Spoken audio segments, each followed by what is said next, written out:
Are the days of the dominant key forward over in the AFL? It's a serious question, and one AFL clubs are weighing up right now when it comes to their squad's overall makeup. The latest draft was another piece of evidence that recruiters are looking more at smaller players with speed than taller ones who can take big marks. Key forwards will always have a place in the game, but do you really need a 50+ goal one to win the most important games? Let's have a look at this latest draft. From the first round, which was 27 picks, just 3 were classified as key forwards, and even pick 27, who was Matt Whitlock, selected by North Melbourne, could become a key defender in the future. Now there are always other reasons this happens. Maybe the key forwards that were available aren't all that talented, or their under 18 years weren't great, but there does seem to be a trend. Out of the top 27 in the 2023 draft, just 3 were key forwards as well. You could even say from that 3 that Nate Caddy is more an undersized key forward, and Jordan Croft, drafted to the Bulldogs, has the type of athleticism to be a wingman. The only pure big forward was Jed Walter at pick 3. The 2022 crop had Aaron Cadman go at pick 1, and he was joined by Matthew Jefferson, pick 15, as the only 2 key forwards taken in the first 27 selections of that draft.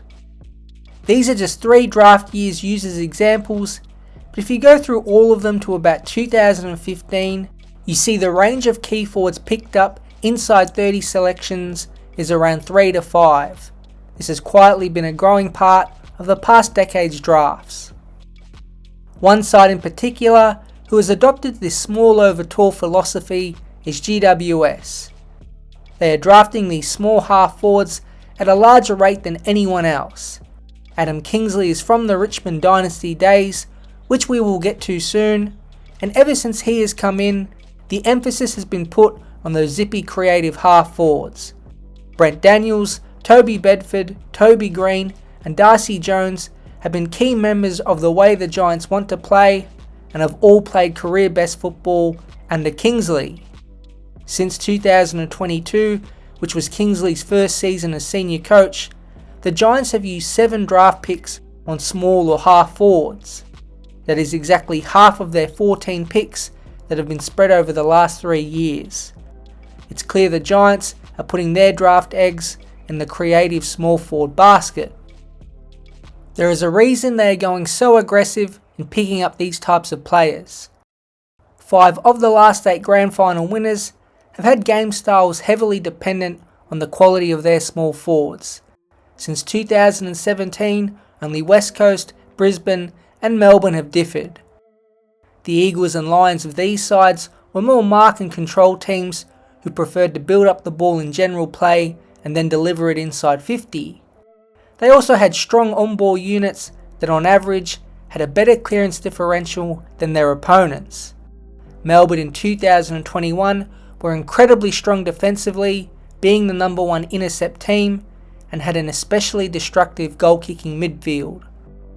But Richmond in 2017, 18 and 20, Geelong in 2022 and Collingwood in 2023 were reliant on a more manic game style. Neither of these sides were outstanding clearance teams, but all had a strong intercept game and could counterpunch. This requires good intercept defenders like Dylan Grimes, Tom Stewart and Darcy Moore, as well as fast players around them. But a key part is the forwards.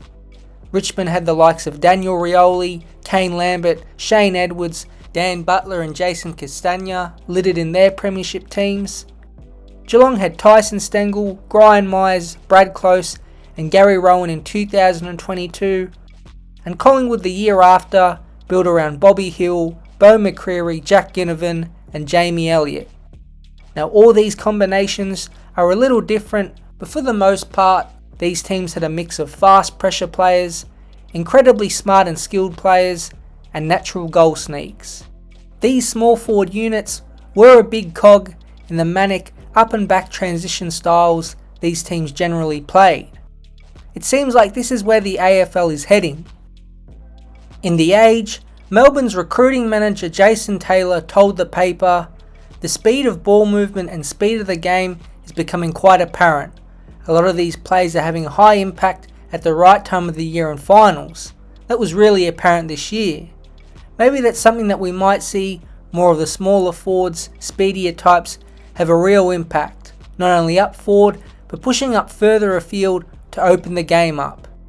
It then went on to quote Port Adelaide recruiting manager Jeff Parker, "I think there's been a shift. You look at the smaller forwards that have come in. Hawthorn have developed a style of their own, and other clubs are going a little bit that way as well." These are direct quotes from AFL club scouts, and it really shows how much value smaller forwards have gained in the past decade. Along with GWS, Hawthorn were the other top-level team to exploit the ability of their talented small forwards. We all know them for their energy and confidence, but they can really play and have unreal chemistry. The poster boy for the changing times is Nick Watson.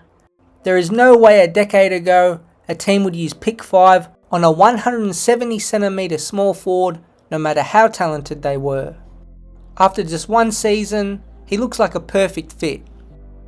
He had a shaky start with his goal kicking, but to finish the year with 4 goals in an elimination final and 3 goals in a semi-final is a spectacular effort. In 2023, we saw Bobby Hill take over the first half of the grand final, kicking 4 goals and getting a ton of the ball. The year before, Tyson Stengel had similar impact for Geelong on his way to an All-Australian selection after being delisted and looking like his career was over. And on the other side of things, what key forwards have really dominated big finals in the past few years? Charlie Curnow struggled heavily in his first 3 finals in 2023, kicking a total of just 3 goals.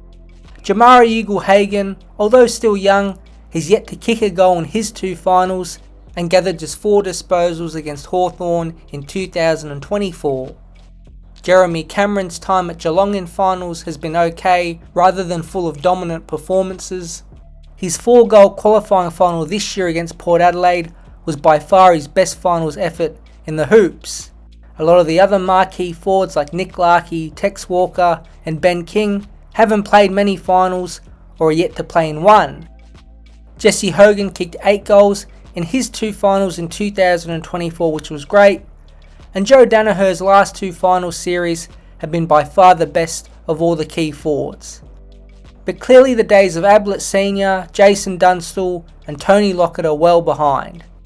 Even look at legend Lance Franklin's finals from 2015 onwards. He was held goalless in 5 finals, and the most goals he kicked in a game was 4, in the 2016 semi-final and the 2017 elimination final. Saying small forwards are more valuable than key forwards even 15 years ago would have been insane. It might be the truth. AFL scouts themselves are saying the pace of the game is changing and are revising draft strategies to make sure they have a stock of talented small forwards. Who knows, maybe in another 15 years, the entire competition will evolve back to the big forwards. But for now, clubs are going all in on the smalls.